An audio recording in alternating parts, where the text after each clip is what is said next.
11, got up at 2, and Wow. Well, you know, we These are could do this, well, probably we'll just do it as scheduled. maybe. I want, I don't know when another I time want to really hear would it. be.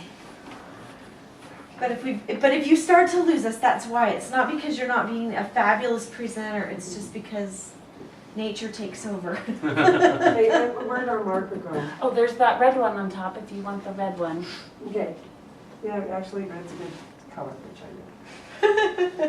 Okay, the thing that I'm gonna move the camera then if you're facing this way. I can change these. Okay, let me make sure you're on. Yeah, you're right on. Okay.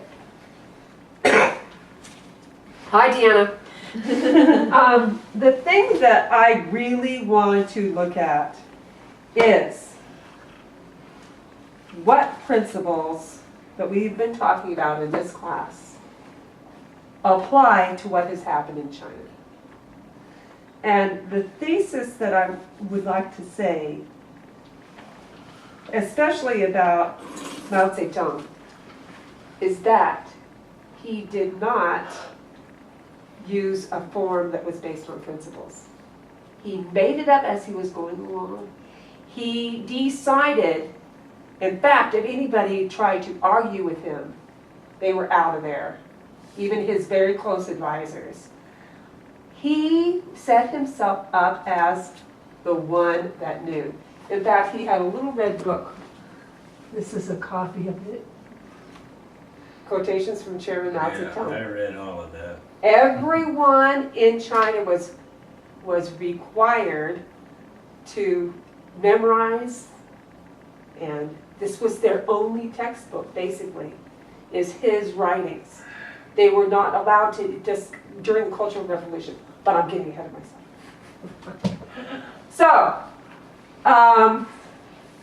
the Ming Dynasty was from 1368.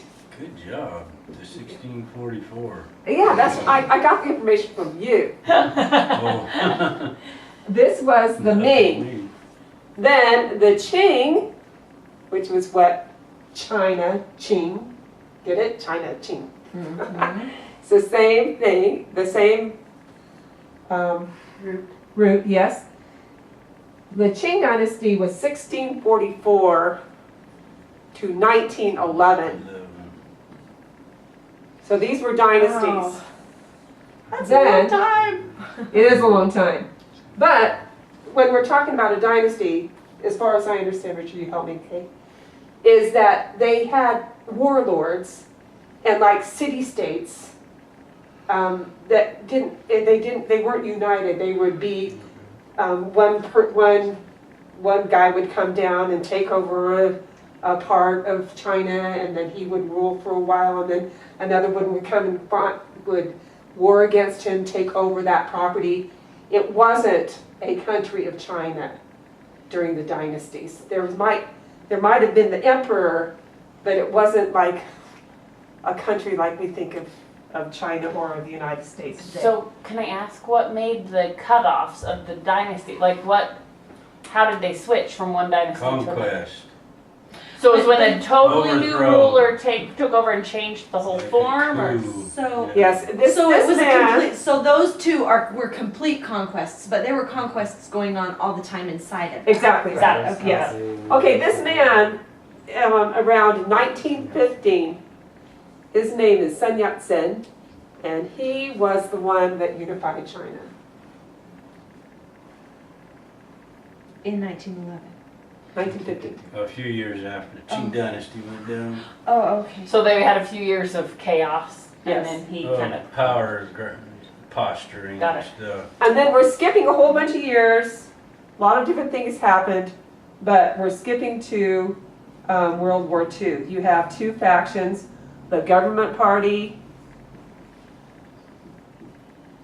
and the Communist Party. The government party was the Kuomintang, and this was eventually headed up by Chiang Kai-shek, who left for Taiwan. So that was the government party, and you had the Communist Party.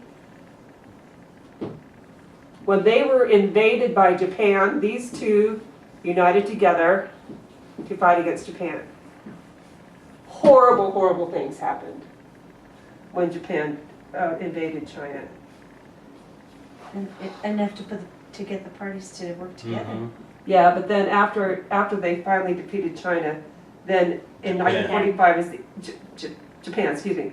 In 1945, the end of the war with Japan, and then in 1949 is when Chairman Mao took over and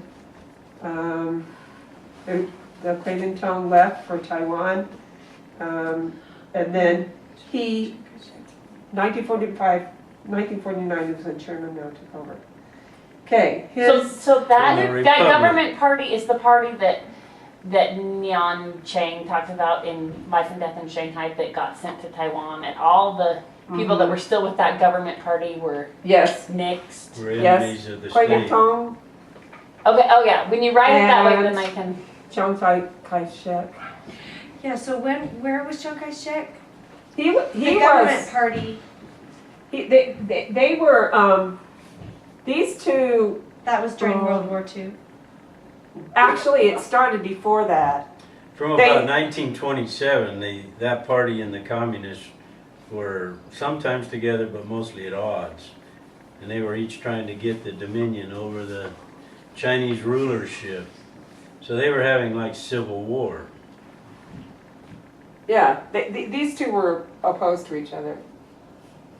Definitely. So, they united to defeat Japan, and then when did they leave for Taiwan? Those. Well, they were Kuomintang. refugees. They fled. They would have been captured as prisoners and punished. So they Punished fled by Mao Zedong? by the Mhm. dominating Communist Party. Yeah, Oh, Yeah. okay, you know. Okay. So then from 66. Let's see. okay. The Chiang Kai-shek is a familiar name to me. Mao did a lot of very interesting things. He had all these programs that everybody was supposed to follow along. One of them was the Great Leap Forward, and that was from 58 to 61. And during that, they were required to gather all the scrap metal they could steal because he was wanting them to become an industrial nation and a world power. So, but what happened is that Steal from who? No, like Steel. steel. Steel, it's the like body of a metal. car. Okay, Yeah. so scrap metal to Structural steel. steel. Okay, so, Richard, how do I say it? If I say something wrong, tell me.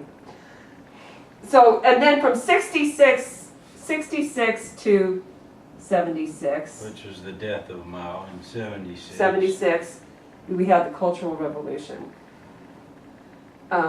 What, 66 to 76 was the Cultural Revolution? Yes. During those years, yeah. Yes.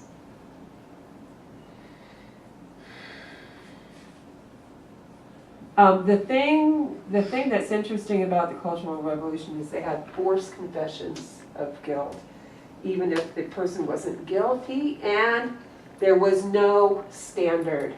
Like the laws could just be changed on whims. So a person, the books that I read, the people would be go in there and they would have forced confessions of things that they didn't do, and then before they could be punished for it or whatever, it would switch on them. It was like there was nothing stable at all. There was no standard. It was just like a moving target. You couldn't go and confess to something and then say, okay, then that's okay, because then the thing they would confess to would become bad, and it just, or good, or talk about good evil and evil good. It was just a mess. So the punishments changed as easily as well. Yes. But it was according to whim. It was not according to principle. That's